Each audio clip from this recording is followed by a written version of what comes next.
Microsoft word টিউটোরিয়ালের part 2 এ আপনাদেরকে স্বাগতম। প্রথম পর্বে আমরা মাইক্রোসফট ওয়ার্ডের ইন্টারফেস সম্বন্ধে বিশ্লেষণপূর্বক আলোচনা করেছিলাম, আর এই পর্বে আমরা মাইক্রোসফট ওয়ার্ডের ফাইল মেনু সম্বন্ধে জানব। মাইক্রোসফট ওয়ার্ড এবং অন্যান্য মাইক্রোসফট অফিস প্রোডাক্টে ফাইল ট্যাব হচ্ছে রিবনের একটি সেকশন, যার মাধ্যমে আপনি ফাইল ফাংশনে অ্যাক্সেস করতে পারবেন। ফর এক্সাম্পল, ফাইল ট্যাব থেকে আপনি new, open, save, save S, close এবং রিসেন্ট ফাইল অপশনে অ্যাক্সেস করতে পারবেন। আমি এখন আপনাদেরকে কম্পিউটার থেকে এমএস ওয়ার্ড ওপেন করে দেখাবো এই জিনিসগুলো। এমএস ওয়ার্ডে আসার পরে আপনি উপরের দিকে বাম কর্নারে দেখবেন ব্লু একটা বাটন দেখা যায়। এই ব্লু বাটনে লেখা আছে ফাইল। এটি হচ্ছে ফাইল মেনু।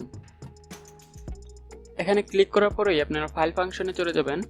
এখানে দেখুন save, save as, open, close, recent, new, print, save and send, options, exit.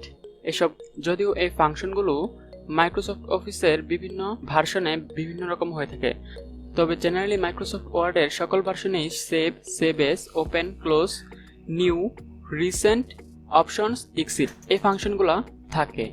এই ফাংশনগুলোর মাধ্যমে আপনি এক কথায় আপনার টোটাল ডকুমেন্টকে হ্যান্ডেল করতে পারবেন। অর্থাৎ আপনার ডকুমেন্টকে কিভাবে সেভ করবেন, পুরনো ডকুমেন্ট ওপেন করবেন, ডকুমেন্টকে কিভাবে ক্লোজ করবেন, কিভাবে ওয়ার্ড অপশনে যাবেন, তার সব কিছুই আপনারা এখান থেকে করতে পারবেন।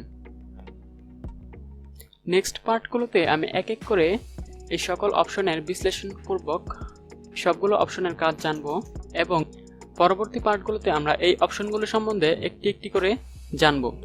সে পর্যন্ত সবাই ভালো থাকবেন এবং সুস্থ থাকবেন। ধন্যবাদ।